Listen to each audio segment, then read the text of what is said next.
When you touch me, good morning, my people. How are you? Mwasuze mutia, little Valentines. Na ye, kachike wekoledeo. I didn't even want to put it in the topic, but it's Valentine's Day. It's Valentine's Day. So where are you going, guys? Mugenda kulira ko wobulamu. Era mutwala bani. Starch. Are you depressed or not?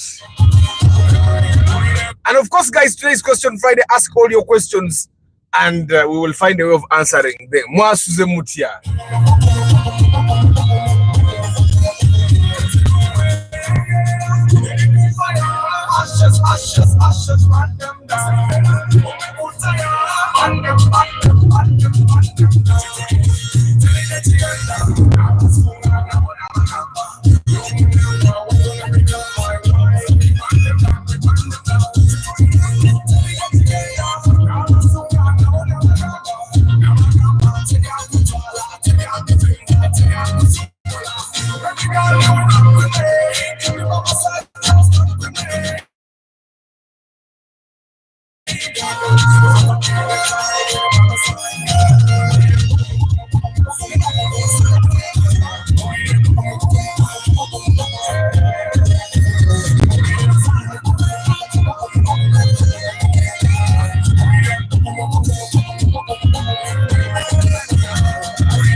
I don't know why, but I'm feeling too.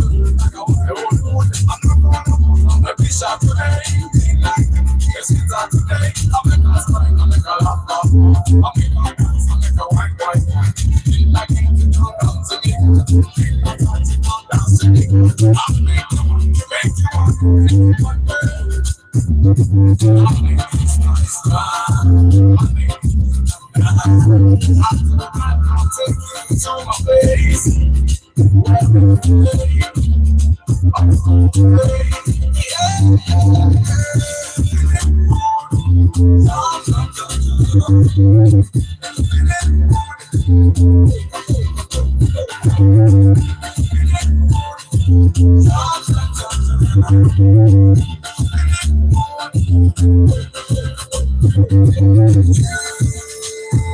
Good morning to see me Eddie Aramat photography Nkamwesiga Gaston. Gambia talk about the Nissan Sunny. I have no idea what to talk about. That's a very old car. Of course, I've seen some newer versions, but I would not encourage you to buy them. They used to look like they were very reliable cars because as I was growing up, I used to see them a lot, but they literally disappeared. That points to one thing. They may not actually be as good as we used to think. It might have just been the only option that was available for people to buy at that time. Arthur, please answer my question with honesty. Is the Toyota Alpha 2010 worth its price? I think it is. It's about, the 2010 is about 45 to 50 million. It's very worth it. It's first of all, it gives you more seats. It gives you a lot of comfort, gives you a lot of power, and of course, as you sell, it will not retain the value. But I think it's worth the money. If people are buying, the Rushes, Toyota Rush at 45 million shillings, what's stopping you from buying the Alphard? I find that the Alphard is worth its money. I think it's worth the money. It's much worth the money than the Vanguard or the RAV4 or even the Kawundo. I think it's worth the money. Muyombia Mark, Chechirigo, Hashim, Lawrence Omule, Muhimbise Ivan, Sereko Starch, Louis, Wakula Johnson, John's Info, Ronald Muchwa, Muyombia Mark. Yes, I hadn't activated the microphone. Juko Nicholas, Kamukama Godwin, Chigundu Chuanuka Proma Creations, Paul Sema VIP, Michael UG, Travel Live Vlog, Godwin Agambe, women should not make Valentine's Day Women's Day.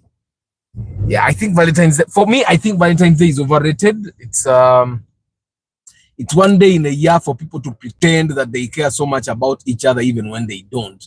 And it's this one day in a year where women kind of look at you demanding. Okay, Mama Ban has never looked at me like that. She has never really asked for anything. I do what I can. But I've seen people that look at their boyfriends like, okay, you didn't do anything, then you're not man enough and stuff like that. I think that's what you mean. Joshua Bagambi AR visite zichaja. Mugene mu Valentine's nga muchimanyi. Musime Kim Job, good morning. Asiko Keith, good morning. George Senkuge, good morning. Prince Stephen UG, Arthur, morning. This year I want to buy a car, Wish 2006 and above, but my budget is 20 million fixed. On that amount, can I get a new version of the Wish? It looks more nicer than the old version. Right now, at 20 million, you may not get. I'm not saying you can't. I'm saying you may not get. But give it a few months, the Wish should go lower. Because right now, you get 24, 25. It will take a couple of months. Maybe if you wait until like November or December, the price will have gone down because then people will be driving the newer models. So I would recommend that you wait a little bit. Even right now, maybe you can get, but majority, my experience has been that 20 million still buys the older version of the Wish. So the newer version of the Wish will probably cost you about 24, 25. Good one, but in a couple of months, maybe the price will have dropped because people now will have newer vehicles, yeah? But I don't know, because with the new digital number plates, it's quite hard for you to know which car is new, which car is old. If a car has been taken very good care of, then it gets a digital number plate. It might be very hard for you to differentiate which car was which. But of course, in the logbook, it might show. I want but when we see, then we'll ask for the logbook to see if it displays the previous registration number. But even then, by the time you get to the previous registration number, majority of the time you have already even liked the car and you're willing to buy and all stuff like that. Hilary Sunday, good morning. I'm not depressed, Mr. Arthur. Well, my Valentine, my ATM. Either today after work, I will treat myself in a way I'm supposed to be. Okay. I find that Valentine's is the same day. It's not like in the past when Valentine's used to be special. I think in the generation that came before us, they celebrated every small thing they could celebrate. They celebrated Christmas, they celebrated Liberation Day, they celebrated Heroes Day, they celebrated Martyrs Day, they celebrated Valentine's Day, Women's Day. They celebrated anything they could celebrate. I don't know why. Or they just had a lot of stress, or they did not have stress at all, or they had no ambition. I don't know, but they seem to have celebrated literally everything. Arthur, why is it that these VVTI cars were a breakdown as opposed to EFI? The VVTI cars are newer. You'll find that most of the people that drove EFI, they would drive a 1986 car because they could. And then the government stopped. Most of the VVTI cars are new. So it's it's because we overfixed them. These days, when the engine breaks down, you buy a new engine and put it in there. But in the past, they would fix the engine about 4 times. They keep fixing. That's why the diesel vehicles was new, because engine but gearbox. But for us with the VVTI cars, the gearbox dies, you buy a new gearbox. The engine dies, you buy a new engine. You get. So we because almost everything is a bit fresh. The wiring is a bit fresh and all that. Nabireba James, good morning. Akalija Gerald, Danny Okeni Albino Olak. The A1 Valentine's, because every day it's a Valentine's Day with my wife. I think that's the way it should be. I don't know. Is it possible that the generation that came before us did not have love? So Valentine's Day was the one day they could show that muntu mwagala. Is it a possibility? If I pay consultation like this month and I want inspection to be done next month, is it feasible? Yes. You have booked. You just make sure you book the day. You get to next month date because it will not be very nice for you to pay consultation and then expect to wake up and say, they don't. You might find yourself having being the second inspection number 2 that day. You get, or calling me and I'm not available. That's also a possibility. Please book. It's still okay. Arthur, can I get a good Harrier 2009, 2012, 35 million shillings? I would not be specific about the years being 2012 because the Harrier 2012 is about 62, 65 in the bond. The 2012 model, 62 to 65 million. So a car that is still being bought in the bond should not be one of your priorities when you're buying a 35. But you can get a 2009, 2010. Okay? But you can get 2009, 2010. I don't want you to also be picky about the number plates. You look at the options that the brokers are giving you and then you pick the best out of those. Thanks for the good work sensitization about our cars. Tell me about Isuzu Big Horn. You buy, you will tell us. The Isuzu Big Horn is not something to be bought by. How many Isuzu Big Horns do you see on the road though? I think in the past 4 months I've seen one Isuzu Big Horn. I think it's the same car that is called the Trooper, Isuzu Trooper. So I've seen a Trooper. I've also seen a Big Horn. Now the Trooper and Big Horn were made for different markets. I don't know which one was made for which market, but they are the same car. I've seen 2 of them in the past 4 months.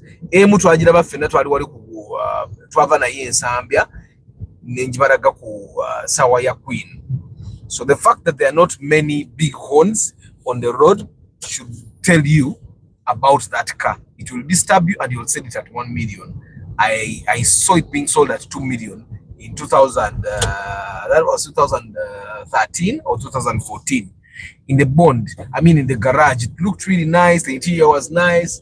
All 4 new tires, even the spare tire was new.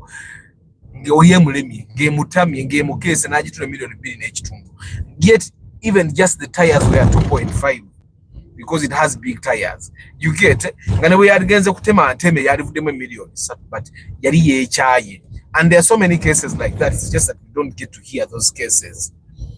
I will come. You give me advice on something.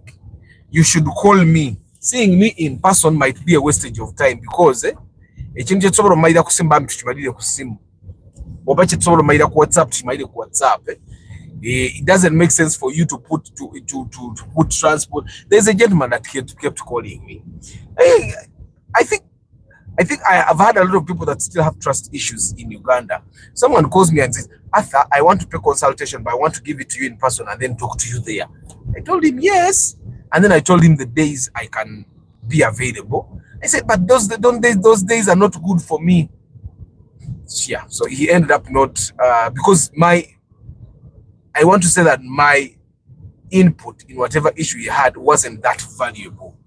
You get? And then someone kept calling me this week. Arthur, no, he first called me like 3 weeks ago. Called me and I told him, because he was asking about a car problem. And I told him, if you want an answer, please pay my consultation fee. Because this is a private consultation. He said, okay, let me call you back.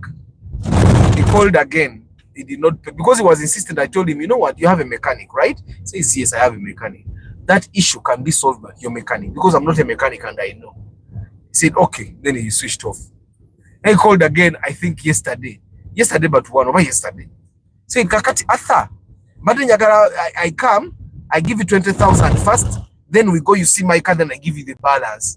Like, okay, where did these people come from? I go see your car at what? For what? If you want advice, then I realize that there are people that don't want to actually pay mechanics, and that's why they are suffering. You get? So it might be that this person thinks everyone is stealing from them. So they end up not paying for quality parts. They end up not getting the quality mechanics. Now, his car gets spoiled and he thinks mechanics don't have a solution. So he decides to call Arthur because Arthur is cheap. He's a cheap alternative for Arthur to go look at the car and advise him. But then when he calls Arthur, Arthur asks for 50K consultation, which can only apply on phone. And he says, 50% to get no. Guys, I don't work like that. Even for inspections, I don't start moving to inspect your car before I get the full inspection fee. That's just how I work. I am not greedy, okay? I am not greedy. I don't have bad manners. That's just how the process works. You get it? There's a lady when I call it inspection. I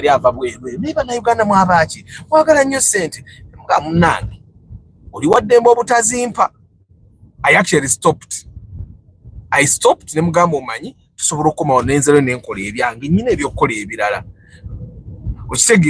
So it's not when someone says I want to receive full payment before I work, it doesn't mean they are greedy.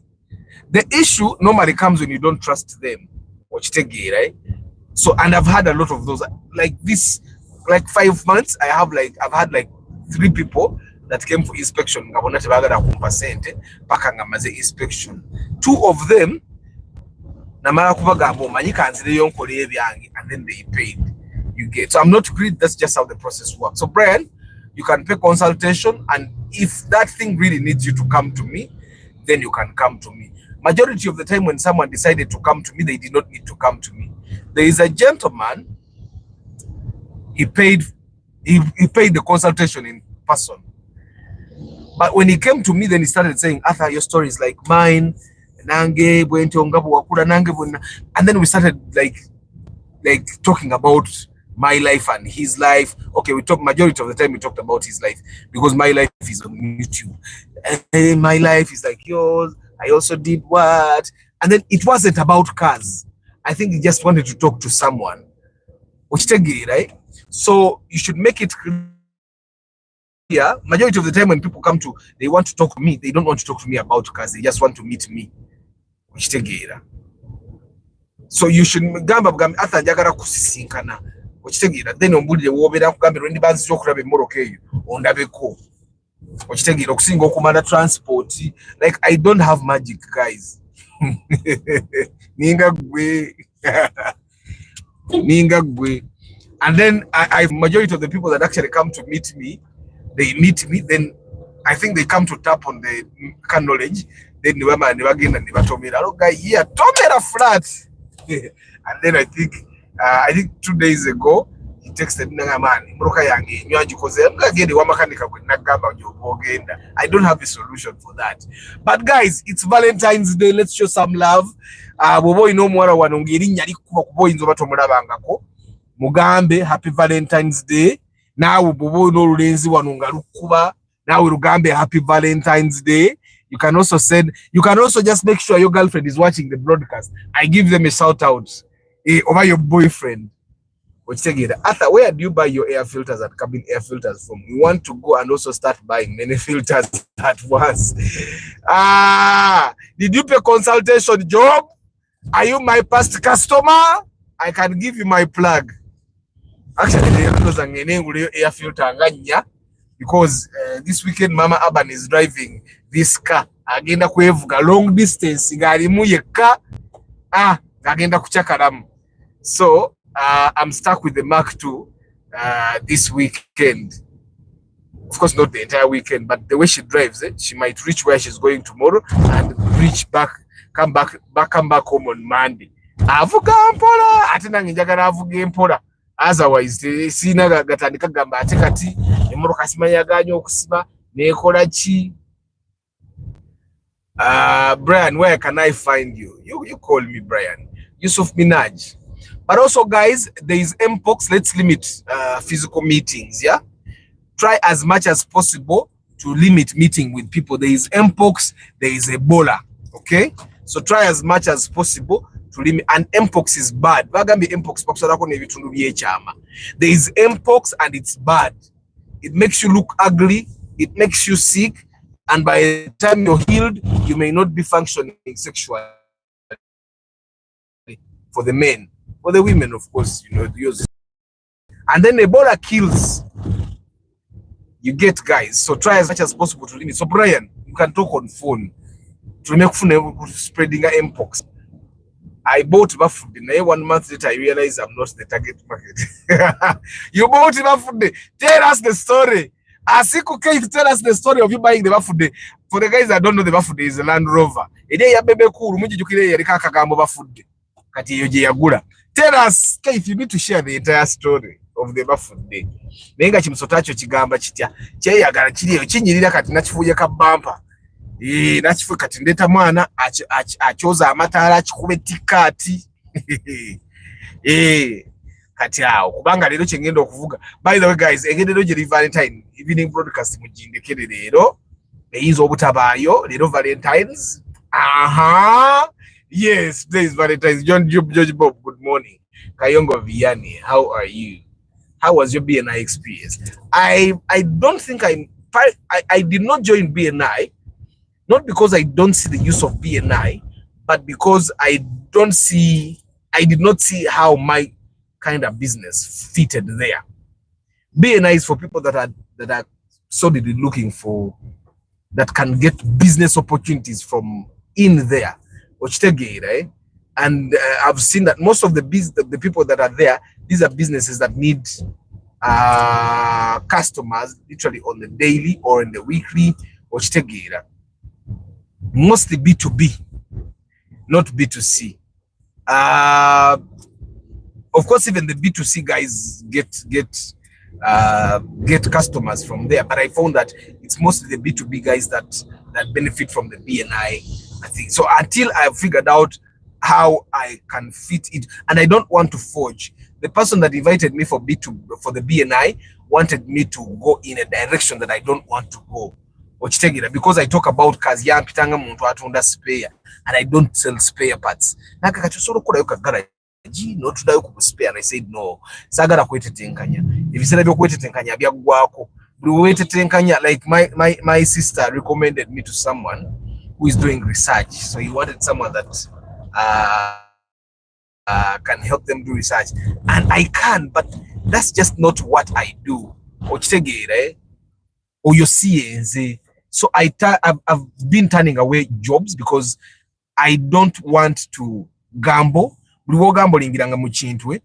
You waste time that you would use to do things that you actually know how to do. So BNI wasn't bad, but it's just not for me currently.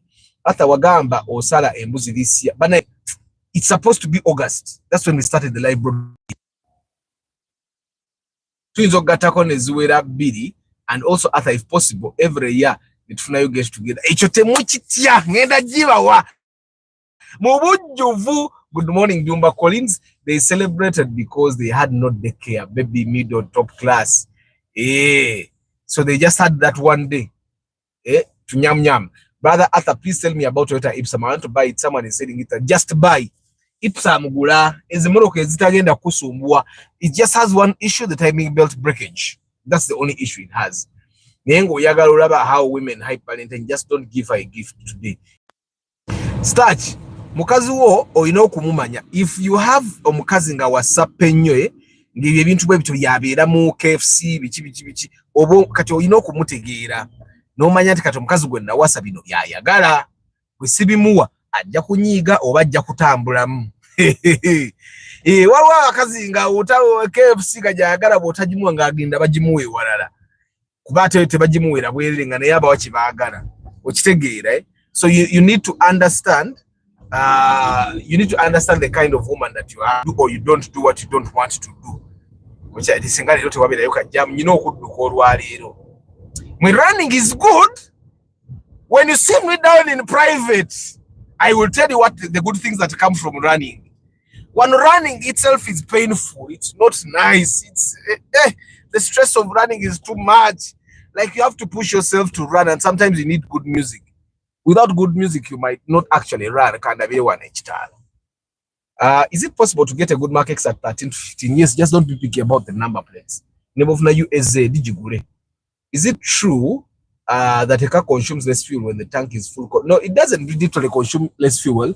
You just don't fuel over and over and over again. It's psychological. It's like when you have a lot of food in the house, it doesn't mean you don't get hungry. You don't get hungry. You get hungry, but the food is there. So you know the food is there. Okay, that's human. In terms of the car has a return fuel pipe. When the car runs, it pulls the fuel pump pushes fuel into the combustion chamber, and then the residue fuel is brought back. Then, if it has a lot of fuel will come back. If it has very little fuel, no fuel will come back. Then, if a tank has a lot of fuel, the fuel pump will be cool. It will not warm up. When it doesn't warm up, the fuel will not evaporate. It will not become chiwewo. But if it's little fuel, the fuel pump will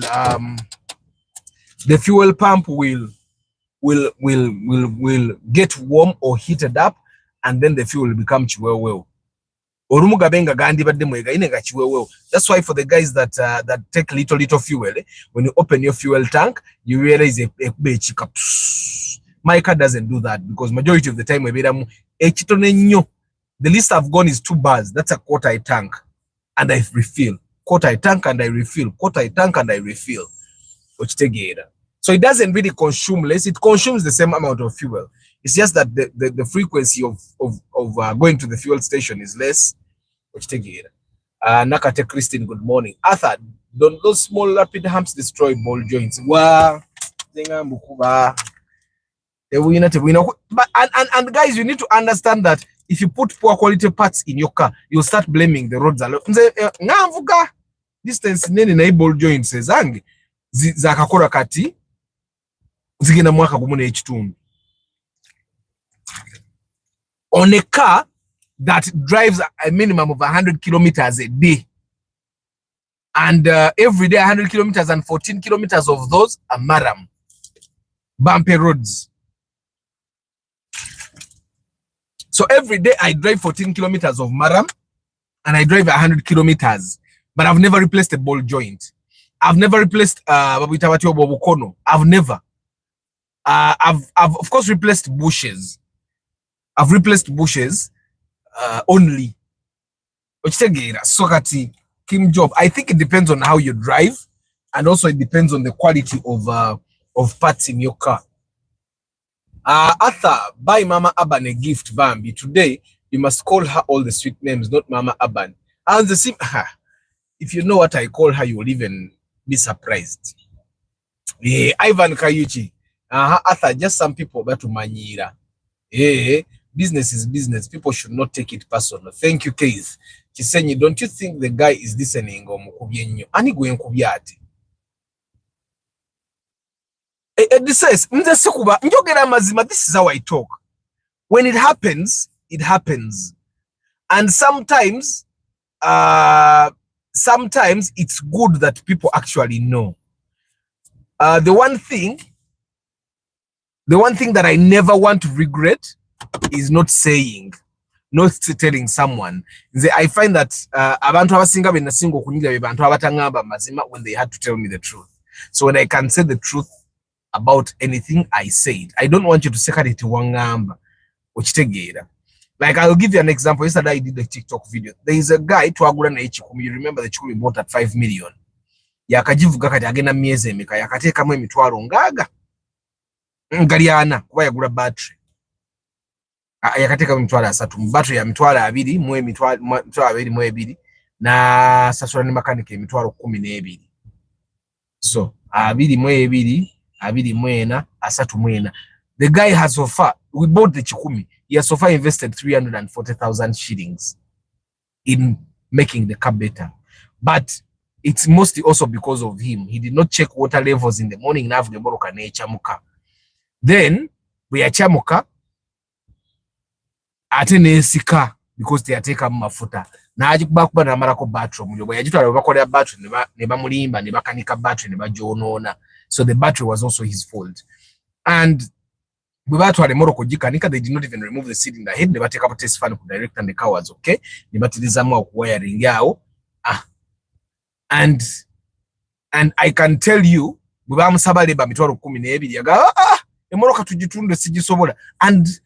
like I wanted to find a way of telling this gentleman on the phone that, you know what?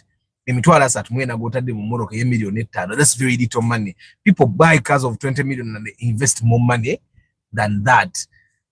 And then you're saying he never told me agamba makanika tujitunde nze moroka eje mtwate 12 sajibala. That's one of the reasons why I stopped inspecting cars of 5 million.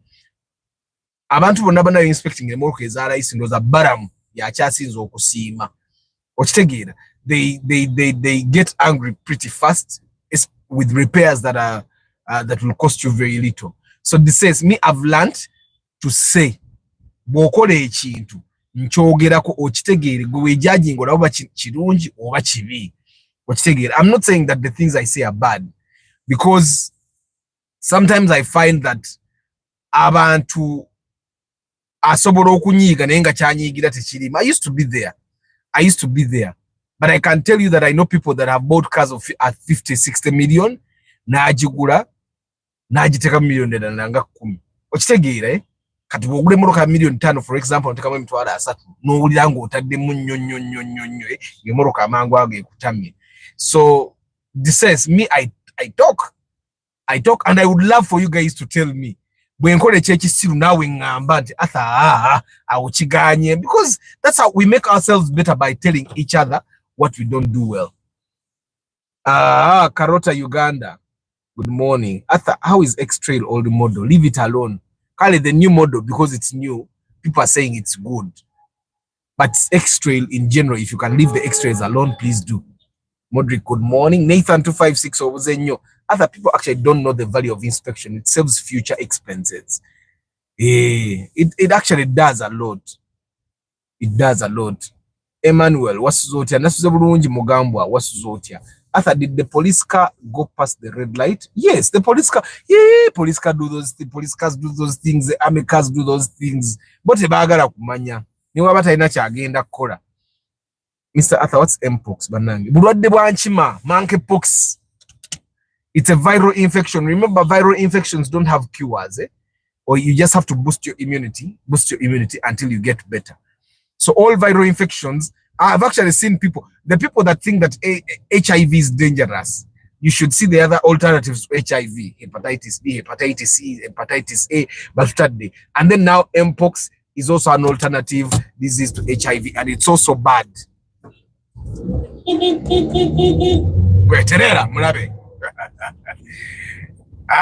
Great. Mpox. Guys, you search mpox. It's deadly.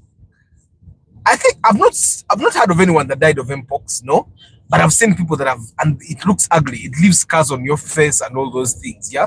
And now abantu abatunda amadagala ga habo bagenda kulia bagenda tandika na byo already rashidu kwa yatandise damu bade mpox kana na tukulete dagala ya habo ya mpox. But whatever it is, guys, especially the guys that still use public transport, try as much as possible to avoid physical contact with other people. Oyeno musajja wa field wakasubaru akomulaba muyiga emoroka senga mama bantakulubula moroka ya febwatyo kumanda bakano kasubaru kali ku UBL neko naka kulubule maaso simanyi na kumanya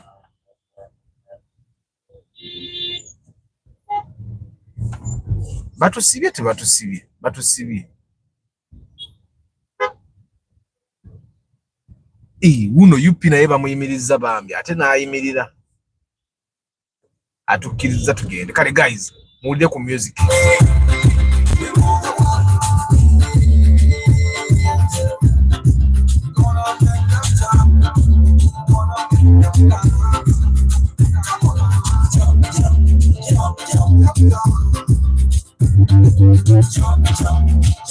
Amaye rukumubiri mujaba eyo egano okusiba at any time.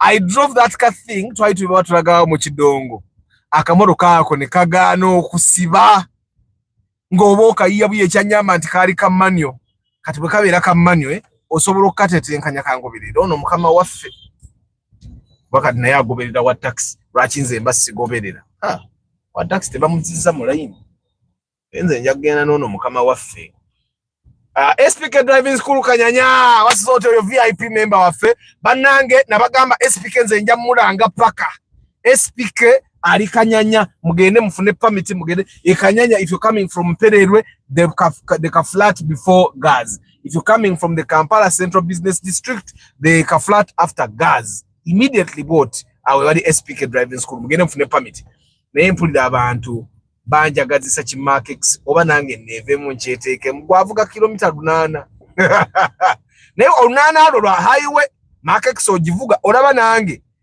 makex ngenda givuga one of these days nja kuvuga ku makex njavuga ku makex ateze njagala kweronda nnyo njagala gula ya kibbi nga bwe naguze yo omuzungu ne makex njagala gula ya kibbi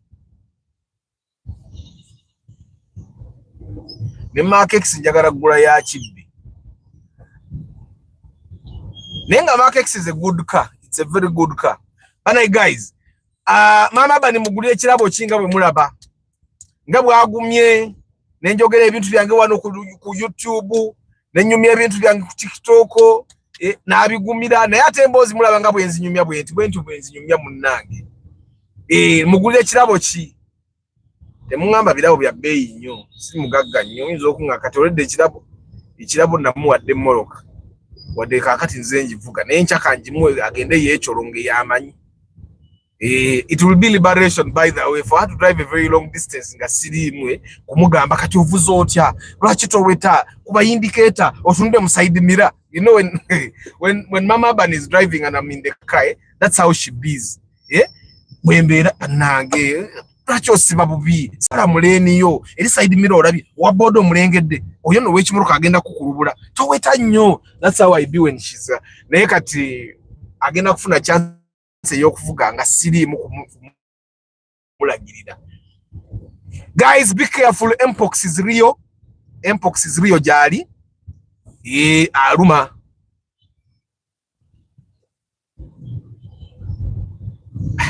abana ba boda banji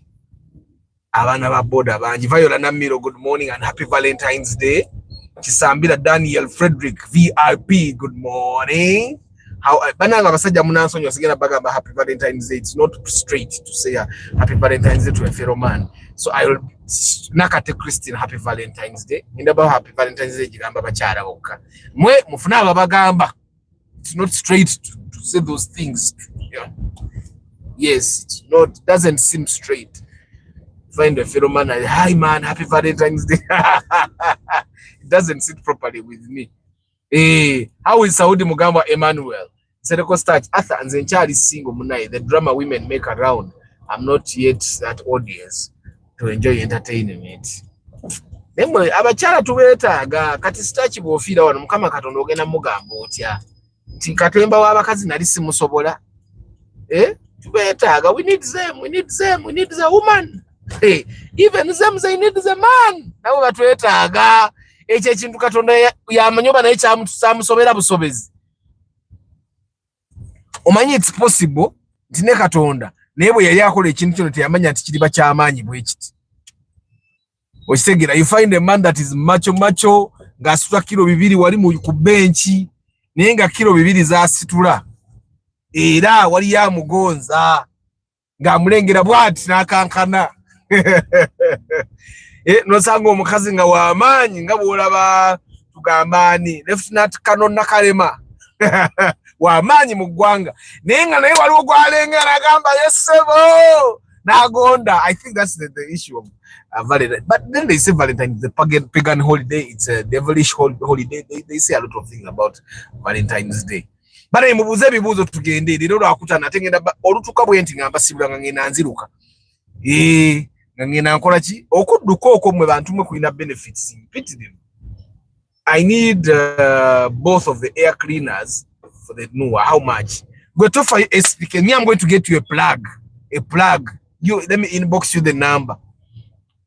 Lubega Shafiq, how are you? Toyota Ipsam for work or Uber. Ipsam cannot do Uber, guys. Kandekeka no kachudwe ni kasare bwesikaleka kusala nja kuba wampisambi kako ajati vayo ndaga abana kachudwe ni abajati bwatusikiriza mukalabye kachudwe ni ajati atusikiriza abantu ambayina bibezi mitima mibi ku Valentine kuno sikiriza oti abanno kachudwe ne mukalabye nze kachudwe ni kimbadde ndese kasare ajati ni yeteekawo yo baba abachi antambagena ne beteeka mu bifo ebitali byabwe yalize side zedi kali yalize side zedi ama sorry nze starch mbadde nsazeewo nkulage I want to use Ipsam for Uber business. Kajam, you cannot use Ipsam for Uber. Ipsam cannot do Uber. Okay, guys, for the guys that want to do Uber, the cars that do Uber will start from 15 million and above. Bwoba ogula emmotoka ekawansi million 15 tojja kukola Uber. Tojja kusobola kukola Uber. Gwe kasita owulira nti ogula emmotoka ya million 10 ku kawansi okujjako nga Mukama kwatiddeko and you get if you can get a parcel maybe because the parcel will be 11, 12, 13 there. And don't tell me that to look for a parcel of 11. I don't know where it is, but I know they exist. But I know you can get a parcel of 13, 14 there. So if you can get a parcel, that one will do. If you can get a Sienta, that one will do. If you can get a Fielder, that one will do. If you can get a parcel Sete, that one will do. If you can get a Corolla Arion, that one will do. If you can get a Primo, that one will do. If you can get whatever you pass your old model in Echigambo Uber. Musale bambi. Oh you pass your old model yo. Taina takola ya de 10 oyo nzemba bulira. Pozi nga mu Uber aliyonga kye kwaso. Eyonkadde emoroka yo naye ya EFI tegenda kusobola Uber. I am telling you. Tesobola ngako it will never kusobola. You need a VVTI car 1.5 liters and below. Ila kati obutandikira mu NZD 3SZD obo buyingi ni obo butono ochegera ate you need to get a car that is very easy to maintain. Alika children kabadde kaina mu waka children munabona bwenda basisaga na kubalaga waka mutono waka wamba. But you guys, have you realized over the years I've realized that in music there is no time I've had a woman create a song nga avuruga mukazi munne nga bwalaba bebeku ani Bobby Wine yagamba obalaba abasibo obunyama nainga waka wambwa. Like I've not had a woman that said that about other women. Like they empower themselves and they are okay with it. But even us 12 women and then we are okay with it. Ochitegera abakazi bwebevuma, like we even see na abakazi benyiri bavuma abasajja, but omusajja bwavuma omukazi mu luyimba nga olulufu ko olutalo. For those that want research, DeepSeek came to save you. But even to AI, people now have AI detectors. Even me, I have an AI detector on my computer. If you send me stuff and it's, as long as it doesn't have a local language, it's totally English, I can know. Salongo Subuga was so Arthur, instead of Kusala Embuzi, why don't we just buy tickets from you? We have a dinner party at a certain venue. After dinner, we have a cat talk and some music. My team is working out the modalities. That's why I've not yet organized, like announced it.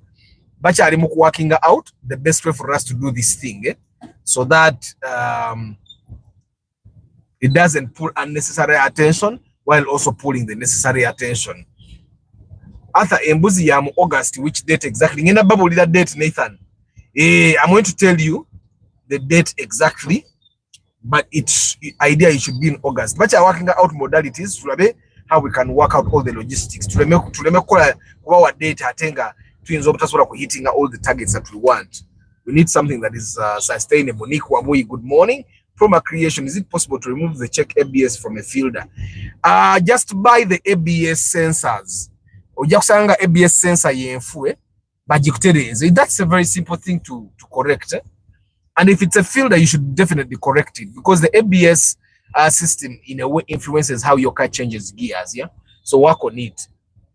Arthur, good morning. Is a Mitsubishi Challenger worth to be? No, it's not. If you're not very rich, don't. Mr. Arthur, please talk about saving money with these car dealers. Is it? No. The only place you should be saving your money is the bank. The only place you should be saving your money is the bank. If the car dealer dies tomorrow, go gambani go our sentenzo. Please don't. Wait again. This is like the broadcast. Thank you. Dorothy Nafuka, happy Valentine's Day. Bakutwalawa obo batwalawa. Bakutwalawa obo batwalawa. Juma Ali, good morning. Kasenya Yasin. Bara Muriebuzi. Ndimunayu, good morning. Musime Kim Job na Athachi X-Trail new model looks even better than the Forester. I know, but it might be trouble in the future. That's the thing. It might be trouble in the future. The problem is not the looking. The problem is the maintaining. That's where the trouble comes. Harris Shafter, has the fee gone up for car inspection? No, it hasn't. It hasn't. It's just the limitation of inspection that has gone up. Katu inspecting emoroka is million. Munana atenga na zonzibu. Ira mu million munana ira bojanga ngogamba nyina million munana njagara for new model. That's ku inspecting ira. That's why you pay the consultation first ne tunyumyamu nenda bobadda na kusobola. Okitegeera, eh? Yeah. Of course, with every money you have, we talk and I see and I advise, because osobola okubeera nga sente zoyina tezigula moroka gy'oyagala. Okitegeera, eh? And I don't want to be the bad person. Nti Arthur twagenda ntafuta moroka. I want to be able to tell you, yes, oyagala okugigula, but there are chances that all the cars you want in that price range will be bad. Njagala nkigambe. The inspection fee is still the same. We voted that in 2025 tusigaze mitwala 45. Ngenda kuddamu bagaye mu voting ngo mwaka kujja kutandika. But please, next time you work for me, mukolere Arthur. Ngala yakolerera abantu. Munyongezeeko kasente. Ba abani banywa amata. Kati abani engeri gyatandise otegeera ebintu, the demands is making are not, the demands are not fair. There's the time he asked me to buy a Lamborghini. Then he asked me to buy a G-Wagon. There are things, then he wants to take an aeroplane. So I want to make that happen as well. Now he wants to go for a trip. Then he wants to go for a holiday. There are things he's asking for. I think abana bokusomero babinyumya ebintu ebyo. Group influence. But now, naiga ya akantu, when my son asks for something I cannot do, I will tell him it's not on the budget. Eraka, they ask me, Daddy, is KFC on the budget? And I know KFC is not on the budget. What is on the budget? I got maize. Katwalabye twatandise okulya ku mputa y'oku street abani ajagala. Kyokka mama abani tajagala.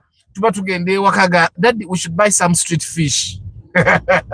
Nemwe mputa y'oku street ewooma. Anatalanga ku mputa y'oku street.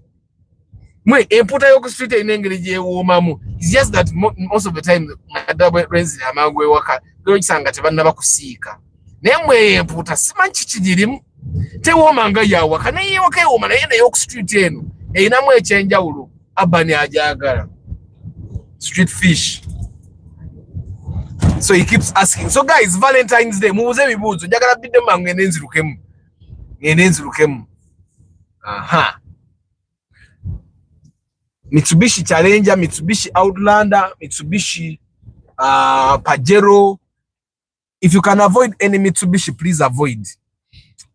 If you can avoid Nissans, please avoid. It's a moroka muzilekera abagaga. But if you're rich, you can buy. Those cars are good, they're comfy, they look good. But the trouble comes when that car starts dying on you. The day it starts dying on you, that's when you will know that nobody can stop reggae. Chimusota change chinyirira. Njikawa ngachima konti ngamba izulu. Kama bagaje alhamdulillah.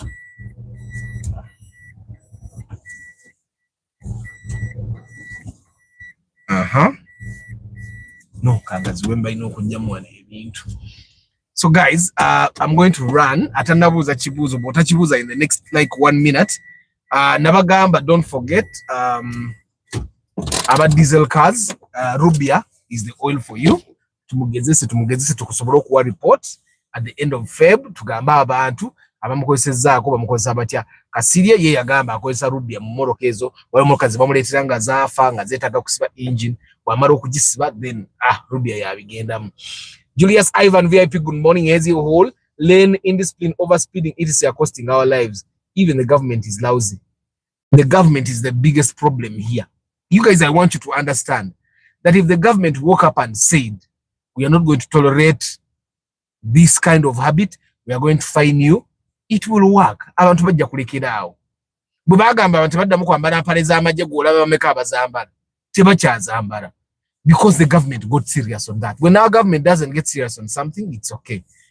Chisenyi, isn't that voting mpox? What do you mean, isn't that voting mpox? Arthur wants you to take on the Land Cruiser 70 series double cabin in Genoa versus Toyota Hilux. I'll definitely take the Hilux any day because it's comfortable. Me, I'm all about comfort, guys.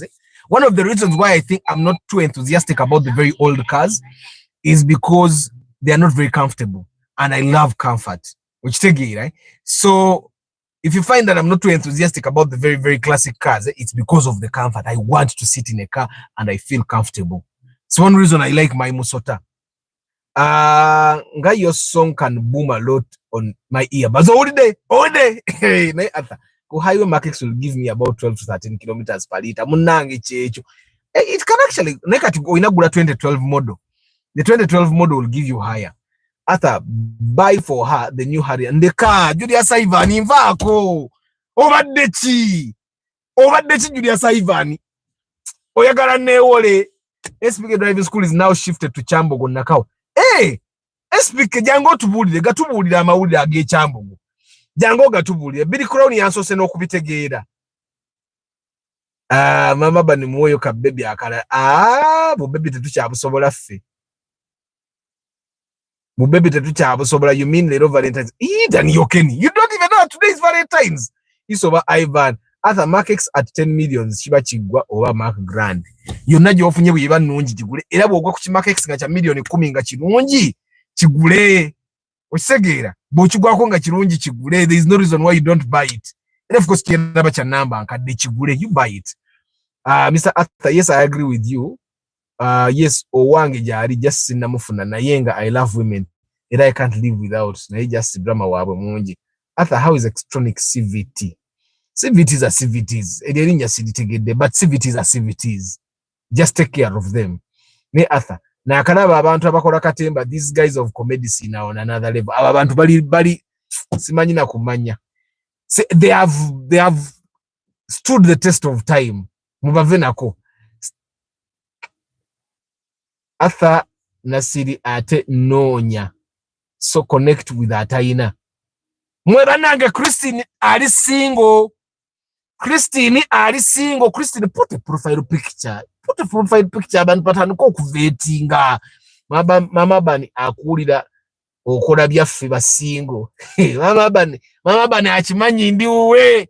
Mama bani kyonna kye yalunga alaika erunga namana ateka mukachipaka nakachutex na anteka unakakana ne haja tatukoze bubi Arthur Mavis abaye mujukire namba je nawereza mugalasi Joshua mixed farm eyakali akachala ke twasangerie matuga mu 7 ya tusiba Joshua how far with that kaga nzeno sikajukira nalinya nenga najikuwe namba mwakomawa akala ikanga kajja kupikinga mwakomawa Arthur chogamba corona mukade it can't do Uber corona mukade is VVTI ina 1 NZ eyekulira dala Uber.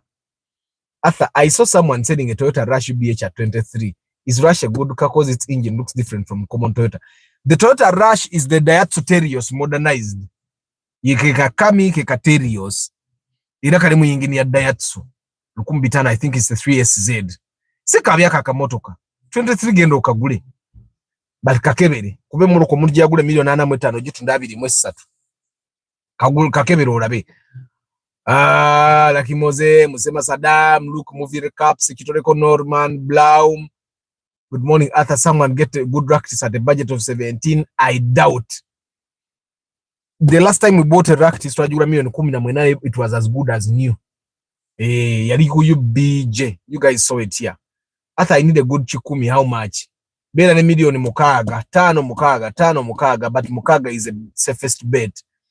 Actually, Arthur, there is so many unrealistic car installment offers lately. Do they actually happen? Ochiwan, Igika Undo, you pay. Abantukati, Dorothy, if you buy a car of 40 of idea, a car that pays taxes of about 20 million shillings or 25 million shillings, when over 1 million is settled, they are going to sell you that car at 100 million. Or they will come for the car eventually. That's not your car. Arthur, can hurry old model? Harrier cannot do Uber. Guys, Uber is supposed to be for cars that are 1.5 liters and below. Inspection fee should increase or even become a percentage at some extent. Buying a car of 100 million can't. Nkwagadde nnyo Proma Creations. Kwegamba percentage ebeere ki? 6% ngabo tusasula withholding tax ku URA oba tugirinyisize dalebere ku 10% ngabo agule moroka ye million 10 atwa million 10 oba 1% is too little because kat 1% emputa mbubagisikira oil wa transformers za umeme balimba Mr. Arthur emputa gibuze nze talia obubali emamba yet my mom dira semutundu emputa fire want to buy a car for my wife, please advise Fielder or Vitz. I'm sure she will choose a Primo or a Fielder. She will never choose a Vitz. So what does your woman want?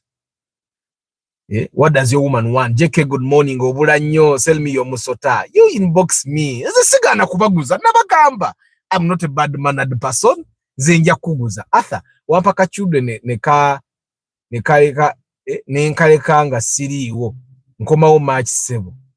Nayenga wayogera nako kapikinga oba tulyawo. Vista Estate 8 million, is it a good? You buy. Joash, if you find that it has a good engine, just buy. You Vista agomanyi nyo. At the moment for tour business, what cars are best? But buy a drone if you have the money. You buy a drone if you have the money, then you put very nice seats.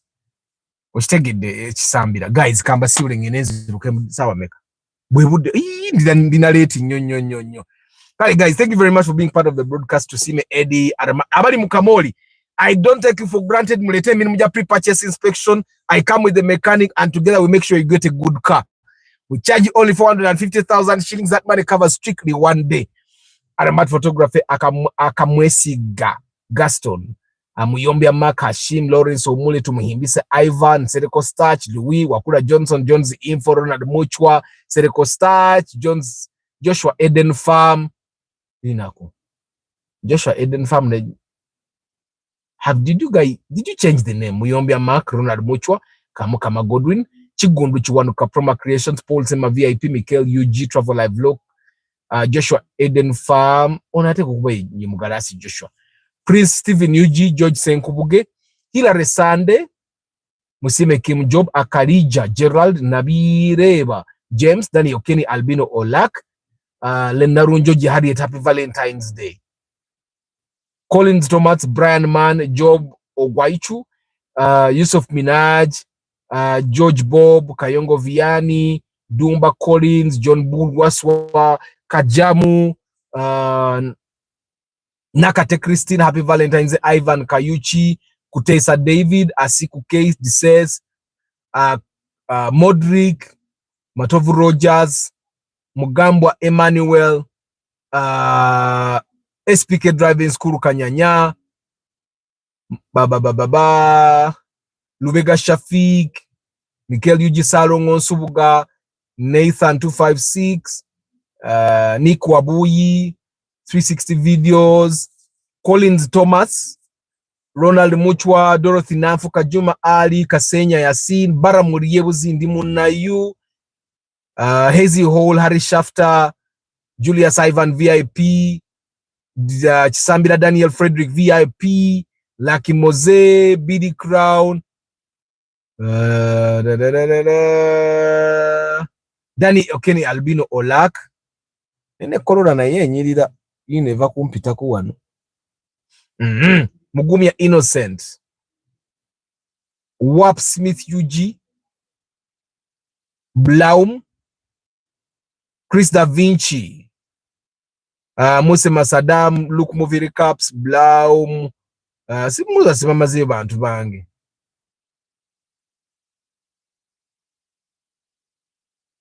Atwijuka Dickens, Sechitoreko Norman, JK, Luke Movie Recaps. What I wish 1.8 could try. Basile batokola bulungi. Josh Chiyaga, Saleka Zibwe, Tazan Ali, Rashida Farm Security, Luima Stewart, Stephen Omoria. Guys, I wish you a very lovely Friday and a happy Valentine's Day. Don't drink and drive. ARVs are not coming, so put the rubber on. May the good Lord bless you. I'll see you tomorrow evening. Valentine mujindekere. Then era muntere mwesala mama bana agenda vuga olugendo luwanvu mulundi ogusokera ddala nga aliyeka nga sirimu ngenda kubeera ntudde nti nga bwenjira ne ntuula nti osajja ate omukubire simu kubaali mu kuvuga nja kubiranga baali nabo. Mukama atusaasire. Guys, I wish you a very lovely Friday. Ciao. Natevaako.